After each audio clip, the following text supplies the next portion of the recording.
नमस्कार दोस्तों, मेरा नाम है दिग्विजय सिंह। आपका स्वागत है गुड रिटर्न्स पर। आज हम बात करेंगे सोने, चांदी और भारतीय रुपए की। तीनों ही 2024 में हाईलाइट में रहे। उसकी वजह भी रही, सोना और चांदी ऑल टाइम हाई टच किए, लेकिन भारतीय रुपया जो है वो डॉलर के मुकाबले एकदम लो पे पहुंच गया, रिकॉर्ड लो पे पहुंच गया।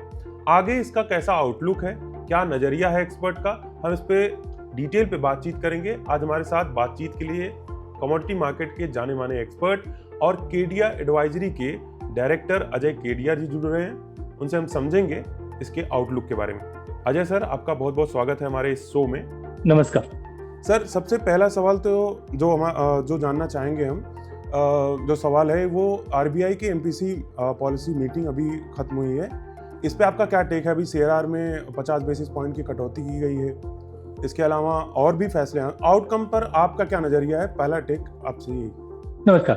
देखिए, प्रेशर काफी बना हुआ है। हमने देखा कि 2-3 महीने से ही जहां से फेड ने रेट कट चालू किया, उसके बाद हमने देखा ईसीबी ने, बैंक ऑफ इंग्लैंड ने, कनाडा ने, चाइना ने, सभी जगह हम देख रहे हैं कि सभी सेंट्रल बैंक पर प्रेशर बनाए कि रेट कट कीजिए, क्योंकि इन्फ्लेशन जो जनवरी में था उसके मुकाबले काफी इन्फ्लेशन कम हो चुका है। ऑलरेडी हम देखते हैं यूएस में हमने 2.2 तक का लो लगते हुए देखा है। तो काफी हद तक जो इन्फ्लेशन कम हुआ है, ग्रोथ को आगे बढ़ाना है, तो ये बहुत ही इंपॉर्टेंट। लेकिन आज भी हम देखते हैं कि आरबीआई का जो रवैया बहुत ही कड़ा रहा है और बहुत ही अच्छा रहा है, क्योंकि आज भी अगर रुपए की परफॉर्मेंस की बात करें, ठीक है, हम लोग काफी लो पे आ चुके, 85 के मतलब डोर स्टेप पे हम लोग खड़े हैं। लेकिन आप इसी चीज को अदर करेंसी से कंपेयर करेंगे, उनके मुकाबले आज भी हम काफी स्ट्रांग है। आज भी हमारी जो जीडीपी नंबर है, ठीक है, हम लास्ट क्वार्टर के मुकाबले देखते हैं तो थोड़ी सी कमी जरूर आई है, बट कुल मिला के हम बहुत ही ग्लोबल मार्केट में कंफर्ट जोन पे खड़े हैं आज के डेट में।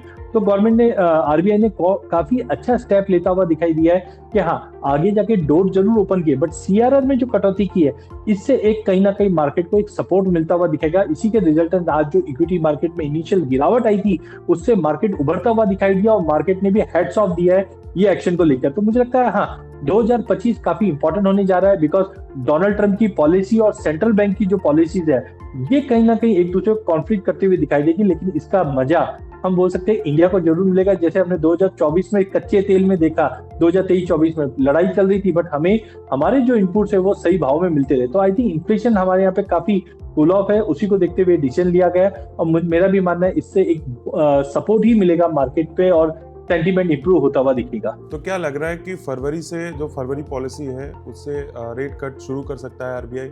मुझे लगता है कि एज कम्पेयर टू जैसे फेड है, ईसीबी है, उन पे प्रेशर ज्यादा है।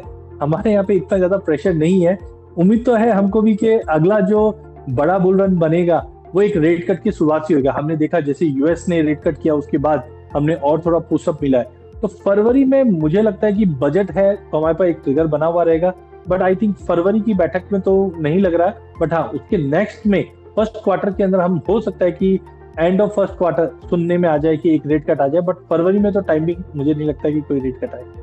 तो दिसंबर पॉलिसी के जो आउटकम है उसमें आप सेटिस्फाइड हैं और आप देख रहे हैं कि Q1 से नेक्स्ट फाइनेंशियल ईयर के Q1 से आप दरों में कटौती की उम्मीद कर रहे हैं। हम बुलियन मार्केट पे नजर डालते हैं। सर, बुलियन मार्केट में जोरदार हलचल है और ये साल अगर हम पूरा देखें तो सोने के लिहाज से तो एकदम जबरदस्त रहा।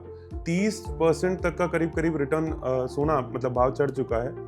कैसे देख रहे हैं इस पूरे साल को? जब नया साल शुरू होने वाला है तो अगर हम पीछे मुड़ के देखें इस साल को तो कैसे देख रहे हैं आप? देखिए, सोना चांदी डेफिनेटली इस बार काफी शानदार रिटर्न दिखाया है। अब एक चीज चेंजेस क्या आया है, हम लोग इंडिया में कभी भी सोने को बाय करते ही नहीं थे। हम गोल्ड को कंज्यूम करते थे। जो भी हम अक्षय तृतीया, धनतेरस या 30 त्योहार में सेंटिमेंटल वैल्यू जो जुड़े रहते थे, उसमें ज्यादा करके हम सोने को कंज्यूम करते थे। लेकिन इस बार हमने ये देख लिया कि लोगों को ये पता चल गया कि इक्विटी के मुकाबले सोने ने काफी बेहतरीन रिटर्न भी दिए हैं। हाँ, इसके अंदर ये जरूर है कि 9% का ड्यूटी जो एडजस्टमेंट आया था वो काफी इंपॉर्टेंट था। आज भी अगर जनवरी से अभी तक देखें तो 21% का गेन गोल्ड दिखा रहा है, चांदी में 24% का गेन दिखा है, जिसमें अगर 9% जोड़ू मैं, जैसे आपने राइटली कहा कि 30% से ज्यादा का रिटर्न हमने देख चुके हैं। तो ये साल काफी अच्छा रहा है। अगले साल भी मुझे नहीं लगता कोई थ्रेट है, बिकॉज आप समझिए कि पिछले 2 साल से, एक तो सोने चांदी की जब रैली स्टार्ट होती है तो कुछ फंडामेंटल कारणों की वजह से होती है। तो एज ऑफ नाउ हम देखते हैं जियोपॉलिटिकल टेंशन, ठीक है, हम तीसरी वर्षगांठ बनाने वाले हैं रशिया यूक्रेन में। वहीं पहली वर्षगांठ या 1000 दिन हो चुके हैं इजराइल हमास के कंसर्न्स को लेकर। तो ये कंटिन्यू चलेगा जब तक खत्म नहीं होता है। ये कंटिन्यू रहेगा। सेंट्रल बैंक की बाइंग कंटिन्यू ज्यादा है। वहीं हम देख रहे नया जो चीजें आई है वो है डी डॉलराइजेशन। ब्रिक्स में बैठक में नई करेंसी की बात कर रहे थे जो गोल्ड बैकअप रहेगी। ये जरूर है कि पिछले 2-3 दिनों में डोनाल्ड ट्रंप का एक स्टेटमेंट भी आया कि ब्रिक्स कंट्रीज पे मैं 100% टैरिफ लगा दूंगा। बट आप मान के चलिए कि रशिया और चाइना पे तो ऑलरेडी उन्होंने टैरिफ लगा रखे हैं, तो डर मुझे नहीं लगता कि ब्रिक्स कंट्रीज को इस चीज का है, क्योंकि ऑलरेडी वो टैरिफ में चल रहे हैं। इसके अलावा सेंट्रल बैंक की पॉलिसीज है जहां पे हम रेट कट्स देख रहे हैं, वो भी सोने के लिए सपोर्ट है। लास्ट अगर मैं बात करूं तो वो है फाइनेंशियल प्लेयर की एंट्री करना, बिकॉज हम जानते हैं आज इक्विटी में जिस ढंग से आम आदमी मार्केट में आया है उसके बाद वॉल्यूम भी बढ़े, पार्टिसिपेशन भी बढ़ा है। ऐसे ही हम देखते हैं ईटीएफ द्वारा पिछले 2 सालों में लोगों का रुझान बढ़ा है। पहले हम सोने चांदी को कंजम्पशन के लिए लेते थे, बट अब डिजिटल माध्यम से, ईटीएफ के माध्यम से जो पब्लिक है वो सोने चांदी पे भी आना चालू। तो ये सब मुझे लगता है 2025 में भी कंटिन्यू रहेगा। नो डाउट वॉल्टिलिटी अच्छी है, जैसे अभी अब रिसेंटली देखा 80,000 का लेवल छूने के बाद 74 तक आ गया, चांदी 1 लाख का लेवल छूने के बाद करीबन हमने 88 तक का लेवल देखा। तो ऐसी वॉल्टिलिटी जरूर रहेगी। $3,000 सोना दिखा देगी। मैं इसी पे आ रहा था सर कि जैसे जियोपॉलिटिकल टेंशन जो पहले 2 महीने 1 महीने पहले देखें जिस तरीके से हाइप था, अभी थोड़ा सा कूल ऑफ हुआ है। जो जियोपॉलिटिकल सीज फायर को लेकर जो बात हो रही है, जो थोड़ा सा ट्रम्प को लेकर जो पॉलिसीज, जो ट्रम्प आएंगे तो जो पॉलिसीज को लेकर बात हो रही है, पीस को लेकर, तो इससे थोड़ा सा करेक्शन देखने को मिला था हमें। तो क्या हम शॉर्ट टर्म के लिए हम किस लेवल पे देख सकते हैं? अभी हम लॉन्ग टर्म की बात इससे बाद में थोड़ा करें, लेकिन अगर हम शॉर्ट टर्म के लिहाज से देखें तो नए साल की जो शुरुआत है वहां तक आप किस लेवल पर देख रहे हैं सोने को स्पेशली? देखिए मुझे लगता है कि देखिए नवंबर में प्राइसेस ओवर रिएक्टेड थे, जिसकी वजह से करेक्शन लग भी रहा था। हमने आगाह भी किया था 80 से हमने करीबन 74 का भाव गोल्ड में देखा और चांदी भी 90 के नीचे आ गई थी। बट आई थिंक अभी मुझे कोई ऐसा डर नहीं लग रहा, क्योंकि जिस ढंग से इक्विटी मार्केट थोड़े से ओवर वैल्यूड है। कैरी ट्रेड्स, क्योंकि दिसंबर में जब हम आते हैं तो कैरी ट्रेड्स में आते हैं, तो उसी के नतीजन हमने पिछले हफ्ते भर के अंदर अच्छी रिकवरी देखी। तो ईयर एंड तक की बात करें या जनवरी मिड तक की, तो सोना मुझे लगता है कि 77,500 से 78,000 तक का लेवल दिखा देगा। चांदी ज्यादा उछाल लगाती हुई दिखाई दे रही है, जहाँ पे 95-96 के जोन में फिर से चल जाए, क्योंकि एक इंडस्ट्रियल कमोडिटी और चाइना ने जिस ढंग से स्टिमुलस दिया है, तो आई थिंक चांदी को ज्यादा बेनिफिट मिले। इसका एक बैरोमीटर मैं बताता हूँ, उसको बोलते हैं गोल्ड सिल्वर रेशियो। तो गोल्ड सिल्वर रेशियो 88-89 के ऊपर सस्टेन नहीं कर पा रहा और अब गिरावट दिखा रहा है। तो मैं ज्यादा बुलिश चांदी पे हूँ, जहाँ पे मुझे अभी जनवरी तक देखेंगे तो 96,000 तक का लेवल दिखा सकती है। सर ये जो आपने अभी इससे पहले वाले जवाब में बताया कि जो खरीदारी का जो ट्रेंड है वो बदला है खरीदारों में, ईटीएफ के थ्रू अब खरीदार कंज्यूम नहीं कर रहे हैं, उसे निवेश के तौर पे भी देख रहे हैं, एक अच्छे निवेश के तौर पे। लेकिन हम देखें कि जो सेंट्रल बैंक्स हैं वो भी लगातार खरीदारी कर रहे हैं। तो लॉन्ग टर्म के नजरिए से अगर हम देखें कि 2025 में आखिर तक दिसंबर जब हम पहुंचेंगे तब हम सोने को किस लेवल पर देखेंगे सर? देखिए 2025 बहुत ही वाइबल पीरियड होने वाला है। यहाँ पे हम एक्सट्रीम वॉल्टिलिटी होते हुए देखेंगे, बिकॉज डोनाल्ड ट्रंप और वॉल्टिलिटी नहीं हो, ऐसा नहीं हो सकता, क्योंकि पिछले टर्म में भी हमने देखा एक ट्वीट आता था और सोने में चेंजेस आ जाता था। तो डेफिनेटली 2025-2024 के मुकाबले ज्यादा वॉलेटाइल रहेगा। बट मेरा मानना है एज ऑफ नाउ ये फर्स्ट हाफ तेजी का रहेगा, सेकेंड हाफ में हम करेक्शन देख पाएंगे। तो फर्स्ट हाफ में जो कारण हमने अभी डिस्कस किए हैं, interest rate, geopolitical tension, dedollarization, इसकी वजह से मुझे लगता है इंटरनेशनल में 3,000 से $3,100 तक का लेवल हम गोल्ड देख सकते हैं, जो इस वक्त 2750-60 के करीब ट्रेड कर रहा है फर्स्ट हाफ में। वहीं अगर चांदी की बात करें तो इंडस्ट्रियल डिमांड को देखते हुए $38 से $40 तक का लेवल दिखाई। इसी चीज को अगर डोमेस्टिक मार्केट पे लेके जाते हैं तो रुपए की गिरावट सोने और चांदी को थोड़ा महंगा रखेगा हमारे यहाँ पे। बट सोना मुझे लगता है कंजर्वेटिवली भी अगर हम बात करें तो 85 से 86,000 का लेवल मिनिमम हमें जून से पहले देखने मिल जाएगा, और चांदी 1,30,000 का लेवल दिखा सकता है। सेकंड हाफ के लिए हमें रिव्यू करना चाहिए, बट मुझे लगता है सेकंड हाफ में थोड़ी प्रॉफिट बुकिंग एक्सट्रीम मिल सकती है। बट ओवरऑल अगले 2-3 साल के लिए भी कोई लेके चलता है तो मुझे लगता है कि करंट लेवल से भी कंफर्टेबल है, लेके चलिए। आपका निवेश रहना चाहिए सोने चांदी में। मैंने फर्स्ट हाफ में आप बता रहे हैं कि प्राइजेस बढ़ेंगे, तो शादियों का सीजन जो रहता है अप्रैल टू मई तक, उस वाले सीजन में हमें कॉस्टली पड़ेगा सोना, और जो ठंडी में अगले साल शादी पड़ेगी उसमें थोड़ा सस्ता मिल सकता है सोना, ऐसा है क्या?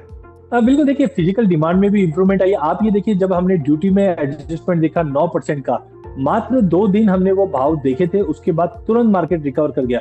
तो लोगों को अभी अच्छा सोने में भी क्या है, जब गिरावट लेता तो किसी को नहीं लेना है, लेकिन जब बढ़ता है तो लोगों को चार्ज ज्यादा बढ़ता है। तो डेफिनेटली मुझे लगता है पहला half physical demand, investment demand और सेंट्रल बैंक की डिमांड, ये तीनों की चलते सोना एक पहली हम बोल सकते हैं प्रेफरेंस रहेगी सबकी। फेड की बात कर रहे थे। फेड की बात इसलिए है अभी फोकस में क्योंकि नेक्स्ट वीक उसकी फेड की मीटिंग भी है और उम्मीद ये की जा रही है कि 25 बेसिस पॉइंट्स की कटौती होगी। आप इसे बुलियन मार्केट के लिए कितना बड़ा ट्रिगर समझ रहे हैं? कितना इम्पैक्ट पड़ेगा हमारे घरेलू मार्केट स्पेशली अगर मैं बात करूं तो? देखिए, नवंबर में जब रेट कट हुआ था तब मैंने आगाह किया था, क्योंकि हमारा जो प्लॉट प्लान आ चुका था उसके हिसाब से क्या बताया जाता है कि सितंबर में आधे % की गिरावट, नवंबर में आधे % की, दिसंबर में 1.5 का। तो हम लोग उम्मीद कर रहे थे 1.25% की गिरावट 2024 में होगी और 1% की गिरावट 2025 में होगी। लेकिन नवंबर में भी 0.25 आया, जिसकी वजह से सोने में गिरावट आई थी। तो दिसंबर का 25 बेसिस पॉइंट डेफिनेटली सोने को सपोर्ट ही करेगा। लेकिन मुझे लगता है फेड से ज्यादा आपको ध्यान देना चाहिए bank of England, bank of Canada, ECB, क्योंकि ये लोग जो रेट कट कर रहे हैं इसकी वजह से भी हम देख रहे हैं कि मार्केट को सपोर्ट मिलता हुआ दिखाई देगा। तो कुल मिलाकर हाँ, ये बोल सकते हैं कोविड के बाद से जो सेंट्रल बैंक रेट पॉज पे थी वो अब कहीं ना कहीं रेट कट पे आ गया। नो डाउट डोनाल्ड ट्रंप का इस पे अलग ही व्यू है, क्योंकि उन्होंने पहले ही कहा था कि एग्रेसिव रेट कट पे नहीं जाना चाहिए। तो उसका एक सेंटीमेंट नेगेटिव पड़ा जरूर था, बट आई थिंक कि ओवरऑल सभी सेंट्रल बैंक जब रेट कट पे जाएंगे तो सोने को उसका बेनिफिट मिलता हुआ दिखाई देगा। तो दिसंबर के रेट कट का एक पॉजिटिव असर पड़ता हुआ दिखाई देगा और आगे का 2025 में सभी central bank aggressive rate cut पे रहेंगे। थोड़ा कम हो सकता है जरूर है, जैसे जो 1% की जगह 0.25 रहे, लेकिन कुल मिलाकर 25 सभी सेंट्रल बैंक रेट कट पे रहेंगे, जिसका सपोर्ट मिलता हुआ दिखाई देगा। यानी ओवरऑल बुलियन मार्केट के लिए आने वाला जो दिन है वो सुनहरा ही रहने वाला है। अगर मैं करेंसी मार्केट की बात करूं सर, तो करेंसी मार्केट जैसे आपने कहा कि करेंसी मार्केट पे भी आपने बात कही, तो करेंसी मार्केट पे अगर हम ध्यान दें तो अभी डॉलर के मुकाबले रुपए लगातार गिर रहा है। ये क्या बढ़ेगी गिरावट 85 रुपए तक जाएगी या कुछ और भी इसकी संभावना है रिकवर करने के वहां से? देखिए, कोई भी डेवलपिंग इकोनॉमी के लिए गिरता करेंसी एक चिंता का भी कारण है, लेकिन एक अच्छा कारण ये भी है। आज इंडिया के इंपोर्ट डिपेंडेंसी बहुत ज्यादा है, लेकिन हम इंपोर्ट किस चीज का कर रहे हैं? जो नॉन प्रोडक्टिव। उदाहरण के तौर पे सोना में हमने देखा था कि 1000 टन तक हम 2013-14 में पहुंच चुके थे। तभी गवर्नमेंट ने नई ETF ये सब, क्योंकि डिवाइड किया था कि एक कंजम्पशन गोल्ड होता है और एक इन्वेस्टमेंट गोल्ड होता है, वो किया। तेल की ऊपर हमने देखा गवर्नमेंट ने ऑलरेडी एक ऑयल मिशन चालू कर रखा है। इसके अलावा गवर्नमेंट मेक इन इंडिया को प्रमोट कर रहा है। तो जब हम रुपए की गिरावट देखते हैं तो कहीं ना कहीं हमारे इंपोर्ट कॉस्टलियर हो जाते हैं, उसको गवर्नमेंट टेक केयर कर रही है। दूसरी ओर एक्सपोर्ट को बेनिफिट मिल जाता है। तो आप देख सकते हैं हमारे फूड ग्रेन प्रोडक्शन या एक्सपोर्ट्स हमारे काफी ज्यादा पिछले 2 साल में बढ़े। तो एक तरह से चिंता जरूर होती है रुपए की गिरावट, बट कहीं ना कहीं इंडिया के लिए अभी वाइबल है। हमने ये देखा है कि आगे जाकर रुपए में और थोड़ी बहुत गिरावट बढ़ सकती है। जो हम 85 का लेवल बात कर रहे हैं वो जनवरी में हिट हो सकता है, बट SBI की जो रिपोर्ट आई थी उसके अनुसार 8 से 10% का गिरावट हम आने वाले समय में देख सकते हैं। तो इतना चिंता करने की बात नहीं है, क्योंकि हमारे एक्सपोर्ट हम सरप्लस हो रहे हैं और इंपोर्ट हमारा कैप लगते जा रहा है। लेकिन हाँ, रुपए में आने वाले समय में 8 से 10% की गिरावट हमें भी लगती है कि देखने मिल सकती है। यानी 85 क्रॉस कर जाएगा। बिल्कुल ठीक है। अब नए साल की शुरुआत हो रही है, तो हम एक यंग इन्वेस्टर्स के तौर पे अगर मैं एक सवाल पूछूं आपसे कि निवेश कहाँ किया जाए, सोने में स्पेशली बात की जाए, तो फिजिकल गोल्ड में करें या ETF के जरिए हम एंट्री करें? देखिए, जब भी हम निवेश की बात करते हैं तो आपको पहले ये समझना है कि आपको एक्चुअली निवेश करना है या कंजम्पशन करना है। मेरे घर में शादी है तो मैं निवेश नहीं करूंगा, मैं कंज्यूम करूंगा, मैं ज्वेलरी लूंगा या किसी को देने के लिए यूटेंसिल चांदी के लूंगा। लेकिन जब आप निवेश की बात करते हैं तो निवेश में हम रिटर्न देखते हैं कि मैंने आज निवेश किया, मुझे 18-20%, 12-15% का रिटर्न मिलेगा, मैं निकल जाऊंगा। तो अगर आप कंजम्पशन के पॉइंट ऑफ व्यू देखते हैं तो मेरी सलाह है, बिल्कुल आप सोने चांदी को करंट लेवल से लेके चलिए। आपको अगले साल भी डिजिट का रिटर्न्स मिलेंगे। लेकिन जब आप निवेश की बात करते हैं तो निवेश में आपको अवधि देखनी है और रिटर्न देखने हैं। तो मुझे लगता है कि इस साल की बड़ी रैली जो 30% की हम ओवरऑल पकड़ते हैं, तो 30% का रिटर्न नहीं बनेगा अगले साल। मोटा मोटी अगर मैं करंट लेवल से भी पकड़ूं तो आपको 12 से 15% का गेन मिलेगा, जहां पे $3000 हम इंटरनेशनल में और 85,000 डोमेस्टिक मार्केट पे देख रहे हैं। तो फर्स्ट हाफ में मेरा पहला प्रेफरेंस चांदी रहेगी, क्योंकि चांदी में अभी भी एक्सपेक्टेशन है कि आपको 30% तक का गेन आराम से मिल सकता है। सोने में मैं समझता हूँ 15 से 18% तक का गेन मिलेगा। तो मेरा पहला प्रेफरेंस निवेश के लिए चांदी रहेगी, जहाँ पे आप ETF के द्वारा आपको निवेश करना चाहिए। ये बढ़िया है। आप मतलब कह रहे हैं कि बुलियन मार्केट में बुल रन जारी रहेगा और सोने के मुकाबले चांदी जो है वो ज़्यादा तेजी से बढ़ेगी। तो जो दर्शक हमें देख रहे हैं वो निवेश की सलाह में या जो तौर पे अजय सर से बता रहे हैं वो यही है कि चांदी में ETF की तरह एंट्री करिए। सर एक आखिरी सवाल ये है कि अब जब हम निवेश के पूरा एनालिसिस कर रहे हैं तो न्यू ईयर रेजोल्यूशन के तौर पे कमोडिटी मार्केट में जब हम एंट्री करना चाहते हैं तो किन बातों का ख्याल रखना चाहिए बतौर यंग इन्वेस्टर? देखिए, कमोडिटी मार्केट में जब निवेश करते हैं तो सबसे पहले आपको ये समझना है कि इन्फ्लेशन, आपको देखना है इन्फ्लेशन साइकिल क्या है।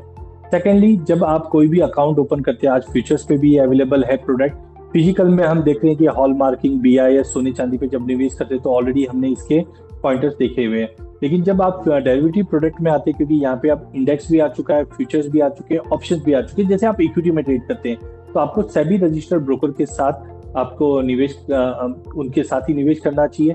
साथ में ग्लोबल इकोनॉमी थोड़ी सी आपको ध्यान देनी चाहिए। बट हाँ, एक चीज मैं बोलता हूँ, इक्विटी में एक रिस्क होती है, कोई भी स्क्रिप्ट जीरो हो सकती है, तो वो चीज कमोडिटी में नहीं होती। सोना चांदी कभी जीरो नहीं हो सकता। और यहाँ पे आपको इन्फ्लेशन हेज कमोडिटी, इसके लिए मैं ये भी बोलता हूँ कि अगर आपका इक्विटी में सपोज करो ₹1,00,000 निवेश कर रखा है, अगर आप 20% अगर आप सोने में निवेश करते तो आपका जो फंड है वो एक डाइवर्सिफाई कर लेता है। देखिए, इक्विटी में हमको गिरावट का डर कब लगता है? जब कोई लड़ाई हो जाए, और ऐसे समय में ही सोने में तेजी आती है। तो मेरा मानना है 18 से 20% आपका डाइवर्जन अगर कमोडिटी में यानी सोने चांदी में होता है तो आपके पोर्टफोलियो में जो गिरावट का डर है वो थोड़ा कम हो जाता है, रिटर्न थोड़ा बेहतर बन जाता है। तो पहले सेबी रजिस्टर्ड इन्वेस्टर के साथ ही निवेश कीजिए, मार्केट की साइकिल समझिए, और सोने चांदी को एज ए डाइवर्सिफायर आप यूज कीजिए, जहां पे आपको बेटर रिटर्न बनता हुआ दिखेगा। Thank you very much Ajay sir. सबसे अच्छी बात है आपसे बात करके ना कि जो आप एक एक्सपर्ट व्यू तो देते ही हैं, साथ में हमें सिखाते भी हैं कि क्या करना चाहिए क्या नहीं करना चाहिए, जो टॉपिक जो एसेट है उसके इर्द गिर्द वाली बातें भी हमें समझाते हैं। Thank you very much sir. Thank you sir. Sir.